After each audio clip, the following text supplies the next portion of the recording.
Welcome to science Bangla channel. আজকে আমি তোমাদের এনসিইআরটি সায়েন্সের বই থেকে ক্লাস 10-এর লাইফ প্রসেস বা জীবন প্রক্রিয়া চ্যাপ্টারটি নিয়ে আমরা আলোচনা করব, যেটা হচ্ছে সমস্ত পরীক্ষার জন্য, সমস্ত কম্পিটিটিভ পরীক্ষা জন্য গুরুত্বপূর্ণ। রেল থেকে শুরু করে এএনএম, জিএনএম, জেন পাস থেকে শুরু করে সমস্ত পরীক্ষার জন্য এটা খুবই গুরুত্বপূর্ণ। চলো আমরা দেরি না করে শুরু করে নিই। চলো তাহলে ফার্স্ট আছে, দেখো the biological engine. The biological engine, তাহলে আমরা চ্যাপ্টারটার নাম কিন্তু মেন চ্যাপ্টারটার নাম কি, জীবন প্রক্রিয়া বা লাইফ প্রসেস। তাহলে এইটা দ্য বায়োলজিক্যাল ইঞ্জিন আমরা বলতে পারি, কারণ কি এই লাইফ প্রসেস ছাড়া আমরা কখনোই বাঁচতে পারবো না। লাইফ প্রসেস যেমন হচ্ছে 4টে লাইফ প্রসেসের ভাগ আছে। লাইফ প্রসেসগুলো কি কি, ফার্স্ট কি কি আছে লাইফ প্রসেসের মধ্যে, চলো আমরা দেখে নিই। তাহলে ফার্স্ট আছে, দেখো পুষ্টি, শ্বসন, পরিবহন, রেচন। এই 4টে নিয়ে আমাদের লাইফ প্রসেস। এই 4টে, পুষ্টি ছাড়া আমরা কখনোই বাঁচতে পারবো না, শ্বসন ছাড়া আমরা কখনোই বাঁচতে পারবো না, পরিবহন ছাড়া কখনো বাঁচতে পারবো না, রেচন ছাড়া আমরা কখনোই বাঁচতে পারবো না। এই 4টে একে অপরের সঙ্গে জড়িত। তাই চলো আমরা ফার্স্ট আমরা দেখে নিই যে পুষ্টি কীভাবে সম্পন্ন হয় উদ্ভিদ দেহে, প্রাণী দেহে, দুটো দেহেই। আর শ্বসন, তারপরে পরিবহন, তারপরে রেচন। এই 4টে ভালোভাবে বুঝে নিলে আশা করি আমি যে আশা করতে পারি যে এটা নিয়ে এইখান থেকে যা যা কোশ্চেন আসবে এই চ্যাপ্টার থেকে আমরা সমস্ত কোশ্চেনের উত্তর দিতে পারবো। আচ্ছা চলো শুরু করি। আচ্ছা, ফার্স্ট দেখো পুষ্টি, শ্বসন, পরিবহন, রেচন। আমরা যেহেতু এটা খুব সংক্ষেপে পড়ার চেষ্টা করছি, যাতে একটা ছোট ভিডিওর মধ্যে সবগুলো কভার হয়ে যায়, তাহলে আমরা চলো শুরু করি। ফার্স্ট দেখো পুষ্টিটা কি জিনিস, কীভাবে সম্পন্ন হয়, পুষ্টি কি কি প্রক্রিয়া। পুষ্টি হলো ফুয়েল বা জ্বালানি গ্রহণ আর খাদ্য তৈরি বা গ্রহণ এবং তা ব্যবহার করার প্রক্রিয়া। মানে আমরা যেটা খাচ্ছি সেই জ্বালানি, মানে সেটা গ্রহণ করছি, খাদ্যটা গ্রহণ করছি, সেই খাদ্য গ্রহণ করার পরে কি হচ্ছে সেটা ব্যবহার করার প্রক্রিয়া, সেটাই হয়ে যাচ্ছে পুষ্টি। এরপরে দেখো শ্বসন। শ্বসন কি বলেছে, যে জ্বালানি পুড়িয়ে আমরা যেটা খাচ্ছি খাদ্যটা গিয়ে শক্তি উৎপাদন হচ্ছে, মানে খাদ্য ভেঙে গিয়ে কোষে শক্তি বা এটিপি তৈরি করার প্রক্রিয়া। আমরা শক্তিকে কি বলি, এটিপি বলি। তাহলে এটিপি তৈরি করার প্রক্রিয়া, ঠিক আছে। এরপরে চলো দেখি পরিবহন আর রেচনটা কি জিনিস বা প্রক্রিয়া। পরিবহন বা রেচন কি প্রক্রিয়া, পরিবহন বা ট্রান্সপোর্টেশন আছে, আর রেচন বা এক্সক্রিশন। পরিবহন বা ট্রান্সপোর্টেশন আর কিছুই নয়, আমরা যে খাদ্য গুলো খাচ্ছি সেই খাদ্য হতে পারে অক্সিজেন, হতে পারে বজ্র পদার্থ হচ্ছে, সেগুলো কি হচ্ছে এক জায়গা থেকে আরেক জায়গায় যাচ্ছে, যেগুলো আমাদের দরকারি সেগুলো আমাদের সারা রক্তে মিশে যাচ্ছে, সারা শরীরে বিভিন্ন কোষে মিশে যাচ্ছে, আর যেগুলো বজ্র পদার্থ দেহের বাইরে বেরিয়ে যাচ্ছে। আচ্ছা, দেহের বাইরে বেরিয়ে যাওয়ার যে বজ্র পদার্থ বাইরে বেরিয়ে যাওয়ার যে প্রক্রিয়া, সেটাকে কি বলা হয়, রেচন বলা হয় বা এক্সক্রিশন বলা হয়। আচ্ছা, বজ্র নিষ্কাশন, বিপাকীয় বা মেটাবলিক বিষাক্ত বজ্র শরীর থেকে বের করে দেওয়া, ঠিক আছে।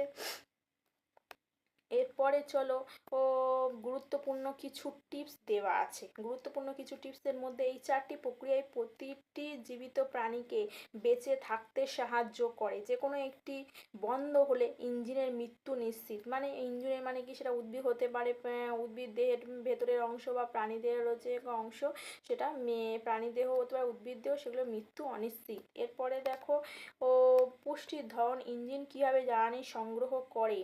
আচ্ছা, ইঞ্জিন কীভাবে জ্বালানি সংগ্রহ করে, ফার্স্ট দেখো পুষ্টি বা নিউট্রিশন পদ্ধতিতে। এক নম্বর আমরা আগেই জানলাম যে জ্বালানি সংগ্রহ করে পুষ্টি পদ্ধতিতে। তাহলে পুষ্টির ধরনগুলো কী কী বা ক্লাসিফিকেশন কী কী হবে, ফার্স্ট দেখো পুষ্টির স্বভোজী আর পরভোজী, এই দুটো ভাগে ভাগ করা হয়। স্বভোজীকে আমরা বলি অটোট্রপিক আর পরভোজীকে বলি হেটারোট্রপিক। স্বভোজীতে কি বলে দেওয়া আছে, দেখো স্বভোজীতে বলে দেওয়া আছে যে এই স্বভোজীরা কিন্তু নিজেদের খাদ্য নিজেরাই তৈরি করতে পারে। সবুজ উদ্ভিদ কিছু ব্যাকটেরিয়া ব্যাকটেরিয়া কি ব্যবহার করে, আলো ব্যবহার করে, রাসায়নিক শক্তি ব্যবহার করে। আলো ব্যবহার করে কিন্তু উদ্ভিদরা নিজেদের খাদ্য নিজেরা তৈরি করে, রাসায়নিক শক্তি ব্যবহার করে কিছু ব্যাকটেরিয়া নিজেদের খাদ্য রাসায়নিক শক্তি ব্যবহার করে কিছু ব্যাকটেরিয়া নিজেদের খাদ্য নিজেরা তৈরি করে। এরপরে দেখো পরভোজী বা হেটারোট্রপিক, মানে পরভোজী মানে নিজেরা খাদ্য তৈরি করতে পারে না, অপরের ওপর নির্ভরশীল। যেমন এরা হচ্ছে কে উদাহরণ কে হবে, বিভিন্ন প্রাণীরা, যেমন মানুষ থেকে শুরু করে সমস্ত ধরনের প্রাণীরা, এরা কিন্তু পরভোজী। আচ্ছা, এর মধ্যে আমরা উদাহরণ জেনে নেবো। আর পরভোজীকে অনেকগুলো শ্রেণীতে ভাগ করা যায়, সেগুলো কি কি চলো দেখে নিই। পরভোজীকে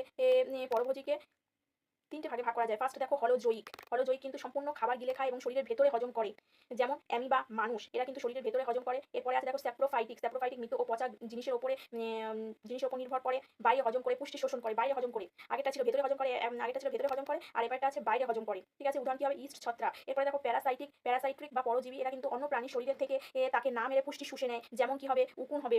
কি হবে বলো, উকুন হবে। আর কি হবে, জোক, উকুন হবে, জোক হবে, আর কি হবে, যোগ হবে, এগুলো হবে। আরও চলো পরে আমরা দেখে নিচ্ছি, পরে আস্তে আস্তে আরও অনেকগুলো জানবো। ফার্স্ট দেখে নাও গুরুত্বপূর্ণ কিছু টিপসের মধ্যে কাসকুটা।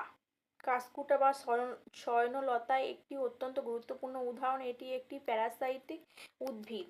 তাহলে কাসকুটাও একটা জানি আমরা, স্বর্ণলতা প্যারাসাইটিক উদ্ভিদ, এদেরকে বলা হয় অমর বেল। আর একটা নাম আছে এর, অমর বেল। ঠিক আছে, চলো এরপরে দেখে নিই উদ্ভিদের রান্নাঘর এবং পত্ররন্ধ্রের মেকানিজম। উদ্ভিদের রান্নাঘর এবং পত্ররন্ধ্রের মেকানিজম। উদ্ভিদ কীভাবে রান্নাঘরে রান্না করে, উদ্ভিদের রান্নাঘরই বা কোথায়, পত্ররন্ধ্রের মেকানিজম বা পত্ররন্ধ্র কীভাবে খোলা হয় বন্ধ হয় সেটা আমরা জেনে নিই। চলো ফার্স্ট দেখো সালোক সংশ্লেষ। কি লাগে সালোক সংশ্লেষ করতে বা ফটোসিনথেসিস করতে? সূর্যালোক লাগে, ক্লোরোফিল লাগে, কার্বন ডাই অক্সাইড এবং জল লাগে। এটা কি করে, বিক্রিয়া করে গ্লুকোজ, অক্সিজেন এবং এটা বিক্রিয়া করে কি উৎপন্ন করে, গ্লুকোজ, অক্সিজেন এবং জল। তাহলে মেকানিজম, আলো জলের অণুকে ভাঙে, O2 বজ্র হিসেবে বেরিয়ে যায়। তাহলে জলের অণু থেকে ভেঙে দিয়ে O2 বজ্র হিসেবে বেরিয়ে যায়, হাইড্রোজেন CO2 এর সাথে যুক্ত হয়ে গ্লুকোজ তৈরি করে। হাইড্রোজেন CO2 এর সঙ্গে যুক্ত হয়ে কি তৈরি করে, গ্লুকোজ তৈরি করে। তার মানে কি হচ্ছে, হাইড্রোজেন আর কি হচ্ছে CO2, এরা দুজনে বিক্রিয়া করে কি তৈরি করছে, গ্লুকোজ তৈরি করছে, C6H12O6 এইটা তৈরি করছে। ঠিক আছে, আর জলের অণু ভেঙে গিয়ে H2O ভেঙে গিয়ে সেটা কি তৈরি করছে, O2 তৈরি করছে। তাহলে এটা আমরা জানতে পারলাম। এরপরে দেখো পত্ররন্ধ্রের এয়ার ফলক। পত্ররন্ধ্রের এয়ার ফলক সম্বন্ধে আমরা জেনে নেবো। চলো এরপরে আমরা পত্ররন্ধ্রের এয়ার ফলক সম্পর্কে জেনে নেব। পত্ররন্ধ্রে তাহলে কিন্তু যে পত্ররন্ধ্রটা আমরা দেখতে পাচ্ছি, এই যে সাদা আমি যেটা অংশটা মার্ক করে দিচ্ছি দেখো, এগুলো হলো পত্ররন্ধ্র। আচ্ছা, পত্ররন্ধ্রের দুটো কোষ থাকে, সেই কোষ দুটোকে বলা হয় রক্ষী কোষ। আচ্ছা, এখান থেকে রক্ষী কোষের মাধ্যমে জল প্রবেশ করে। ঠিক আছে, জল প্রবেশ করলে কি হয়, রক্ষী কোষে জল প্রবেশ করলে তা ফুলে যায়, পত্ররন্ধ্র খুলে যায়। আর এবার রক্ষী কোষ থেকে যেই জল বেরিয়ে যায় তখন কি হয়, পত্ররন্ধ্র দেখো সংকুচিত হয়ে যায়, আগের মতো আর ফোলা নেই, সংকুচিত হয়ে যায়, পত্ররন্ধ্র বন্ধ হয়ে যায়। মানে জল, তাহলে কি হচ্ছে, পত্ররন্ধ্র বন্ধ হয়ে গেলে জল বেরিয়ে গেলেই পত্ররন্ধ্র বন্ধ হয়ে যায়। আচ্ছা, এরপরে দেখে নিই চলো গুরুত্বপূর্ণ কিছু টিপস। উদ্ভিদ গ্লুকোজ জমা থাকে স্টার্চ হিসেবে। এটা কিন্তু পরীক্ষার জন্য খুব গুরুত্বপূর্ণ, খুব ভালো করে পড়বে, এটা পরীক্ষার জন্য খুব গুরুত্বপূর্ণ। আচ্ছা, এটা পরীক্ষার জন্য খুব গুরুত্বপূর্ণ। ঠিক আছে, এটা পরীক্ষার জন্য খুবই গুরুত্বপূর্ণ। এইটা ভালো করে স্টার দিয়ে দিলাম, পরীক্ষার জন্য খুব গুরুত্বপূর্ণ। এরপরে দেখো ও এইটাতে কি লেখা আছে, ইম্পর্টেন্ট জায়গাটা, উদ্ভিদে গ্লুকোজ জমা থাকে স্টার্চ হিসেবে, প্রাণীদের শরীরে তা জমা থাকে গ্লাইকোজেন হিসেবে, মরুভূমির উদ্ভিদরা জল বাঁচাতে দিনের বেলায় পত্ররন্ধ্র বন্ধ রাখে। দিনের বেলা পত্ররন্ধ্র বন্ধ রাখে, তাহলে পত্ররন্ধ্র বন্ধ রাখলে তাহলে খাদ্য তৈরি করে কখন? রাতে CO2 কে গ্রহণ করে ম্যালিক অ্যাসিড বানিয়ে রাখে, আর দিনের বেলা সূর্যালোকের সাহায্যে এরা কি তৈরি করে? খাদ্য তৈরি করে। এরপরে চলো দেখে নিই খাদ্য পরিপাকের অ্যাসেম্বলি লাইন মুখ থেকে অন্ত্র। খাদ্য পরিপাকের অ্যাসেম্বলি লাইন মুখ থেকে অন্ত্র। ও কি হয়? মুখ থেকে অন্ত্রে আমাদের খাদ্য হজম হয়। আচ্ছা, ফার্স্ট দেখে নাও মুখগহ্বর। দাঁত আছে, দাঁতে যান্ত্রিক ভাঙন হয়। লালাগ্রন্থি আছে, লালাগ্রন্থিতে এক ধরনের উৎসেচক থাকে স্যালাইভারি অ্যামাইলেজ। পরীক্ষার জন্য খুব ইম্পর্টেন্ট যে মুখে লালাগ্রন্থিতে কি উৎসেচক থাকে? Salivary amylase. কাজ কি? শর্করা বা স্টার্চ পরিপাক শুরু করে। আচ্ছা, এরপরে দেখো গ্যাস্ট্রিক জুসের মধ্যে কিন্তু 3 ধরনের উপাদান থাকে। গ্যাস্ট্রিক জুসের মধ্যে HCl, পেপসিন আর মিউকাস। এদের কাজ কি? HCl জীবাণু মারে, অ্যাসিডিক পরিবেশ দেয়। পেপসিন কি করে? প্রোটিন ভাঙে। মিউকাস কি করে? পাকস্থলীকে অ্যাসিড থেকে বাঁচায়। এরপরে দেখো ক্ষুদ্রান্ত। ক্ষুদ্রান্তকে কি বলে? স্মল ইন্টেস্টাইন আমরা সবাই জানি। এরপরে দেখো চূড়ান্ত পরিপাক স্টেশন। লিভারের সাহায্যে বাইল জুস ফ্যাটকে ইমালসিফাই করে ছোট ছোট টুকরো করে, বড় বড় ফ্যাটকে ছোট ছোট টুকরো করে দেয়। আর লিভারের সাহায্যে, তাহলে এটা কে সাহায্য করে? বাইল জুস সাহায্য করে। এরপরে দেখো প্যানক্রিয়াসের সাহায্যে অ্যামাইলেজ কি করে? শর্করা পরিপাক করে। ট্রিপসিন কি করে? প্রোটিন পরিপাক করে। লাইপেজ কি করে? ফ্যাট পরিপাক করে। ভিল্লি বা ভিলাই আঙুলের মতো প্রজেকশন, যা সারফেস এরিয়া বাড়িয়ে পুষ্টি শোষণ করতে সাহায্য করে। এরপরে দেখো বৃহদন্ত, একদম শেষ পর্যায়ে বৃহদন্ত কি করে? জল শোষণ করে, অপাচ্য অংশ জল হিসেবে নির্গত করে, ইজেকশন করে দেহের বাইরে বেরিয়ে যায়। অপাচ্য অংশ কি করে? মল হিসেবে নির্গত করে, অপাচ্য অংশ মল হিসেবে নির্গত করে মলটা দেহের বাইরে বেরিয়ে যায়। এরপরে চলো আমরা দেখে নিই পরিপাকতন্ত্রের গুরুত্বপূর্ণ tips. High yield cooking points, এগুলো কি কি গুরুত্বপূর্ণ পয়েন্টসগুলো আছে? পরিপাক কোথায় শুরু হয়? পরিপাক কোথায় শুরু হয় বলো? পেটে নয়, পরিপাক শুরু হয় মুখগহ্বর থেকে। লালা রসের স্যালাইভারি অ্যামাইলেজ স্টার্চ ভাঙার মাধ্যমে এই কাজ শুরু করে দেয়। তৃণভোজী প্রাণীদের ক্ষুদ্রান্তের দৈর্ঘ্য দেখো, একটা মেন পয়েন্ট করা আছে, এটা ভালো করে পড়বে তোমরা সবাই। তৃণভোজী প্রাণীদের হার্বিভোরস ক্ষুদ্রান্ত মাংসাশী প্রাণীদের তুলনায় লম্বা হয়। যারা তৃণভোজী প্রাণী ঘাস খায় বা বিভিন্ন শাকসবজি খায় তাদের কিন্তু বিশেষ করে তৃণভোজী প্রাণীদের ক্ষুদ্রান্ত মাংসাশী প্রাণীদের তুলনায় লম্বা হয়। মানে দেখো এখানে কিন্তু বাঘ দেওয়া আছে আর একটা হরিণ দেওয়া আছে। হরিণের কিন্তু কি ক্ষুদ্রান্তটা বড়, আর বাঘের ক্ষুদ্রান্ত কিন্তু ছোট। দেখো বাঘের ক্ষুদ্রান্ত দৈর্ঘ্যে কম, বাঘের ক্ষুদ্রান্ত দৈর্ঘ্যে কম, যেখানে হচ্ছে হরিণের থেকে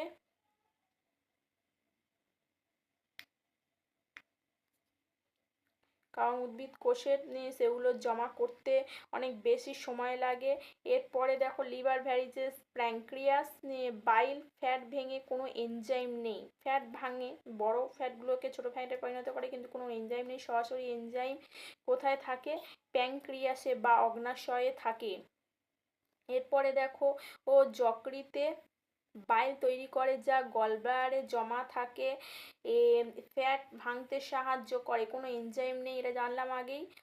অন্যদিকে অগ্নাশয় সরাসরি পরিপাক এনজাইম পাঠায়। অগ্নাশয়ে যে এনজাইম থাকে সেটা পরিপাকে সাহায্য করে। এরপরে চলো আমরা দেখে নিই শ্বসন, জ্বালানি থেকে শক্তি উৎপাদন।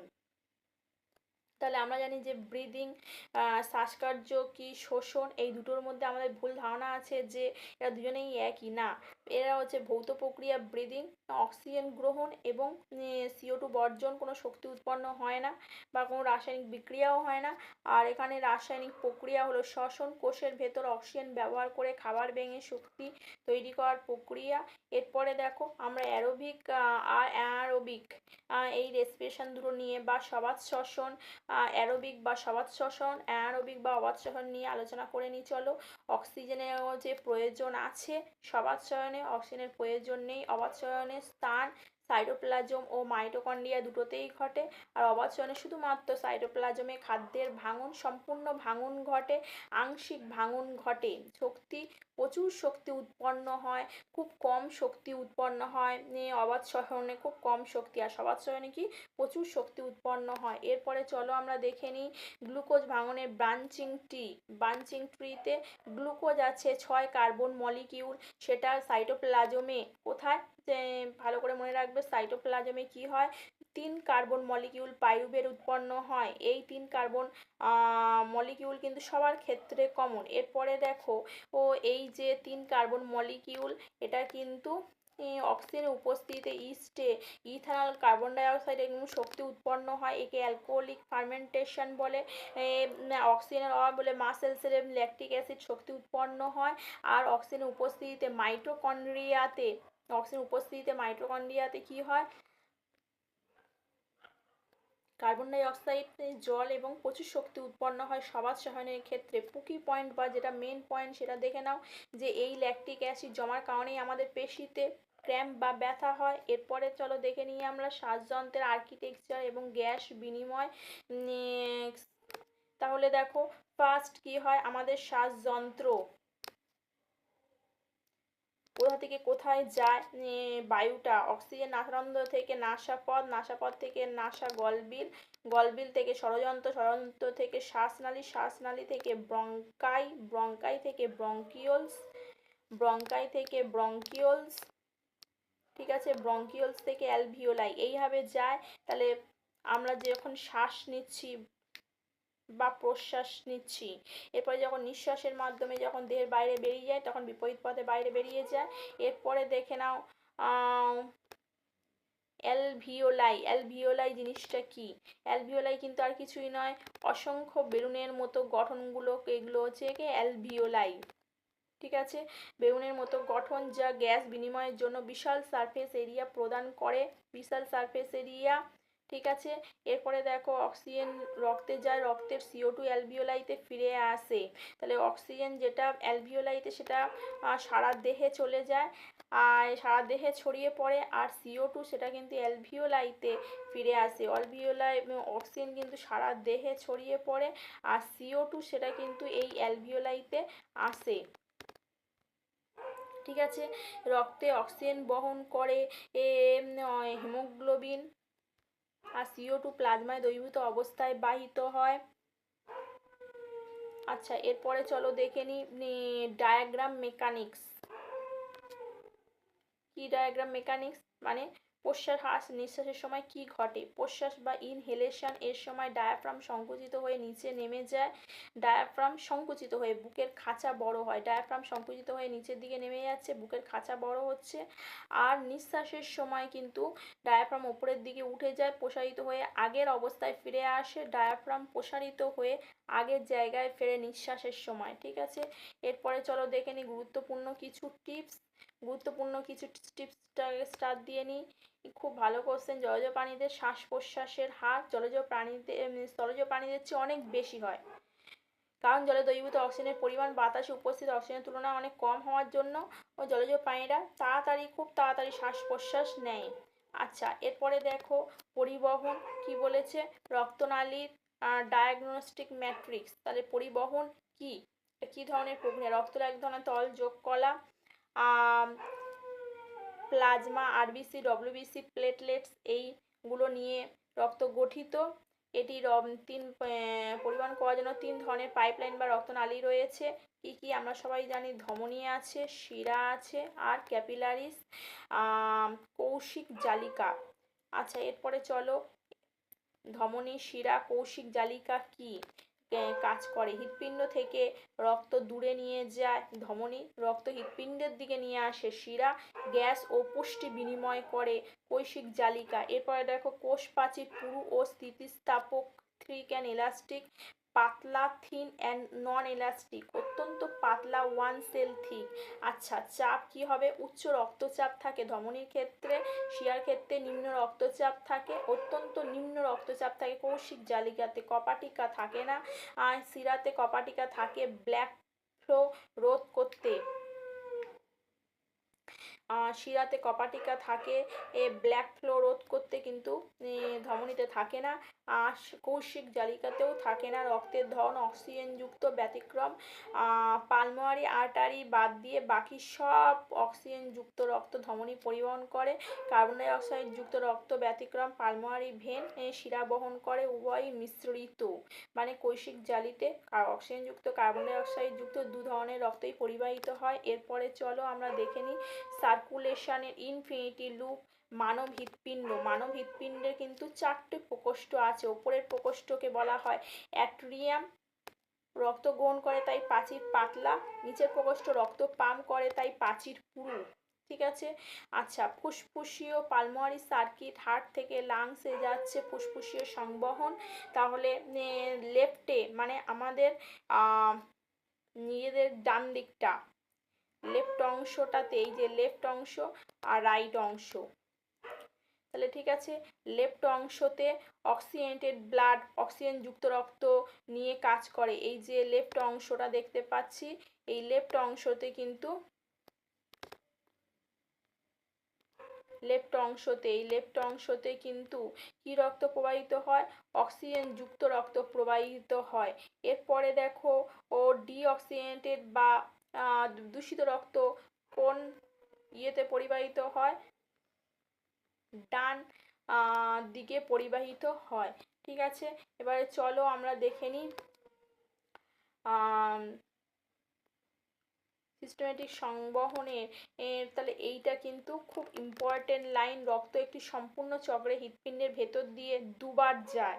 মানে একবার হচ্ছে গিয়ে রক্ত বিশুদ্ধ রক্ত সারা দেহে হৃৎপিণ্ডের মাধ্যমে হৃৎপিণ্ডের মধ্যে ঢুকে আবার সারা দেহে ছড়িয়ে পড়ে। আর যেটা দূষিত রক্ত সেটা কিন্তু সারা দেহ থেকে এসে আবার ফুসফুসে ফিরে যায়। তাহলে দুভাবে দু বার রক্ত প্রবেশ করে হৃৎপিণ্ডে, তাই এটাকে কি বলা হচ্ছে? ডাবল সার্কুলেশন বা দ্বিচক্রী পরিবহন, ডবল সার্কুলেশন বা দ্বিচক্রী পরিবহন। এরপরে দেখো প্ল্যান্ট ট্রান্সপোর্ট ম্যাট্রিক্স বা জাইলেম বনাম ফ্লোয়েম। তার মানে জাইলেমের মধ্যে দিয়ে কীভাবে পরিবাহিত হয়? উদ্ভিদের দেহে কি পরিবাহিত হয়? জাইলেম মানেই দিয়ে স্টার্ট, দেখো জল পরিবাহিত হয়। আর ফ্লোয়েম মানেই কিন্তু খাদ্য পরিবাহিত হয়। তাহলে কীভাবে পরিবাহিত হয়? যারা মানে বললাম যে আগেই, জল এবং খনিজ লবণের মতো ঊর্ধ্বমুখী ও নিচ থেকে ওপরে পরিবাহিত হয়। রুট প্রেশার, মূলত চাপ এবং বাষ্প মোচন টান। এটা কিন্তু খুব ভালো করে পড়বে যে জাইলেমের মধ্যে যে জল অনেক উঁচুতে গাছের অনেক উঁচু অবধি উঠছে মাটি থেকে, তাহলে এটা কী হবে? কিসের কারণে? জলজ চাপ এবং বাষ্পমোচন টান। এরপরে চলো শক্তির ব্যবহার কোনো প্রয়োজন হয় না, একে অ্যাসেন্ট অফ স্যাপ বলে। আচ্ছা, ফ্লোয়েমে কিন্তু কি বলেছে দেখো, ফ্লোয়েমে কি বলেছে? পাতায় তৈরি হওয়া খাদ্য পরিবাহিত হয়, উভমুখী হয়, বাই ডিরেকশনাল, ওপরে এবং নিচে। অসমোটিক প্রেশার বা অভিস্রবণ চাপ এখানে কাজ করে। শক্তি ব্যবহার এটিপি থেকে প্রাপ্ত শক্তি ব্যবহার করে, একে ট্রান্সলোকেশন বলে। ট্রান্সলোকেশনের মাধ্যমে ফ্লোয়েমের দ্বারা উদ্ভিদের এক জায়গা থেকে আরেক জায়গায় খাদ্য পরিবাহিত হয়। এরপরে দেখো গুরুত্বপূর্ণ কিছু টিপস দেয়া আছে, ভালো করে পড়বে। বাষ্পমোচন বা ট্রান্সপিরেশন পুল জল এবং ঊর্ধ্বমুখী পরিবহনে সবচেয়ে বড় ভূমিকা পালন করে। তাহলে আমরা দুটো জানলাম, ট্রান্সপিরেশন পুল, বাষ্পমোচন টান। আর একটা কি জানলাম বলো? আর একটা কি জানলাম? রুট প্রেশার বা মূলজ চাপ। এই দুটোর মধ্যে কিন্তু মেন যেটা ট্রান্সপিরেশন পুলটাই কিন্তু আমাদের মেন গুরুত্বপূর্ণ কাজ করে। এরপরে চলো রেচনে মলত্যাগ বা ইজেশন। রেচন মানেই কিন্তু মলত্যাগ নয়, কোষে হাজারো রাসায়নিক বিক্রিয়ার ফলে সৃষ্ট বিষাক্ত মেটাবলিক বজ্র যেমন অ্যামোনিয়া, ইউরিয়া রক্ত থেকে বের করে দেয়াই হলো রেচন।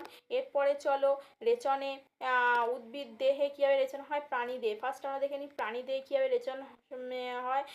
দেখে নাও, সিমের বীজের মতো যে দুটো অংশ আছে সেই দুটোকে কি বলা হয়? কিডনি বা বৃক্ক রক্ত পরিশ্রুত করে মূত্র তৈরি করে। ঠিক আছে, এরপরে দেখো কিডনি থেকে যে সরু নালীগুলো বের হয়েছে সেটাকে বলা হয় ইউরেটার বা গোবিনী। মূত্র বহন করে নিচে নিয়ে আসে। এরপর ইউরিনারি ব্লাডার বা মূত্রাশয় মূত্র সাময়িকভাবে জমা রাখে। ঠিক আছে, এটা হলো ইউরিনারি ব্লাডার বা মূত্রাশয়। ইউরেথ্রা বা মূত্র নালী দিয়ে কিন্তু মূত্র দেহের বাইরে নির্গত করে। এরপর দেখো প্ল্যান্ট এক্সক্রিশন, উদ্ভিদের বজ্র পদার্থ নিষ্কাশন কীভাবে হয়। O2 সালোক সংশ্লেষের সময় দেহের বাইরে বেরিয়ে যাচ্ছে, CO2 সহনে O2 কিন্তু সালোক সংশ্লেষের পরে বেরিয়ে যায়, CO2 কিন্তু শোষণের পর বেরিয়ে যায়। অতিরিক্ত জল এগুলোকে বের করার প্রয়োজন হয়। নিষ্কাশন পথ পত্ররন্ধ্র বা পাতার ওপরে অবস্থিত ক্ষুদ্র ক্ষুদ্র রন্ধ্রের মাধ্যমে বাষ্পমোচন টানের মাধ্যমেও কিন্তু উদ্ভিদের বজ্র পদার্থ বেরিয়ে যায়। রজন, তরুক্ষীর এগুলো কিন্তু বজ্র পদার্থ ও যা পুরনো জাইলেম কোষে জমা থাকে। এটাও ভালো করে পড়বে। কোথায় জমা থাকে বজ্র পদার্থগুলো, সেটা রেজিন বা রজন, তরুক্ষীর বা ল্যাটেক্স, এটা কিন্তু পুরনো জাইলেম কোষে জমা থাকে। এরপরে চলো আমরা দেখে নিই দ্য নেফ্রন ফিল্টার, রক্ত থেকে মূত্র তৈরির প্রক্রিয়া। ঠিক আছে, কিডনির গাঠনিক এবং কার্যিক একক হলো নেফ্রন। এখানে 3টি ধাপে কাজ হয়। ফার্স্ট দেখো কি কি ধাপে কাজ হয়, তাহলে ফার্স্ট দেখে নাও গ্লোমেরুলার ফিল্ট্রেশন। বাউম্যানস ক্যাপসুলে অবস্থিত রক্তনালীর গুচ্ছ গ্লোমেরুলাস, এই যে রক্তনালীর গুচ্ছটা দেখতে পাচ্ছ এটাই হলো গ্লোমেরুলাস। আর বাউম্যানস ক্যাপসুল হলো এই যে কাপের মতো দেখতে অংশ হলো কাপের মতো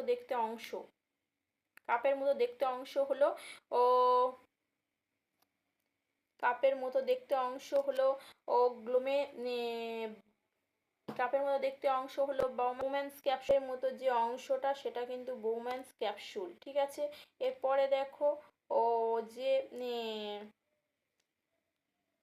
পাকানো যে নালীগুলো আছে সেই পাকানো নালীগুলোকে কি বলা হয়, গ্লোমেরুলাস। আচ্ছা, এরপরে দেখো উচ্চ রক্তচাপে রক্ত পরিশ্রুত হয়ে প্রাথমিক ফিল্টারের বজ্র জল গ্লুকোজ অ্যামিনো অ্যাসিড ক্যাপসুলে প্রবেশ করে। মানে বোম্যান ক্যাপসুলে প্রবেশ করে। এবার সিলেক্টিভ রিঅ্যাবজর্পশন টিউবিউলে, এই যে টিউবিউল আছে, ফার্স্ট কি আছে দেখো প্রক্সিমাল কনভলিউটেড টিউবিউল, মানে এই যে অংশটা প্রক্সিমাল কনভলিউটেড টিউবিউল, এই অবধি হলো প্রক্সিমাল কনভলিউটেড টিউবিউল বা নিকটবর্তী সংবর্ত নালিকা। এরপরে দেখো হেনলির লুপ আছে। এরপরে দেখো দূরবর্তী সংবর্ত নালিকায়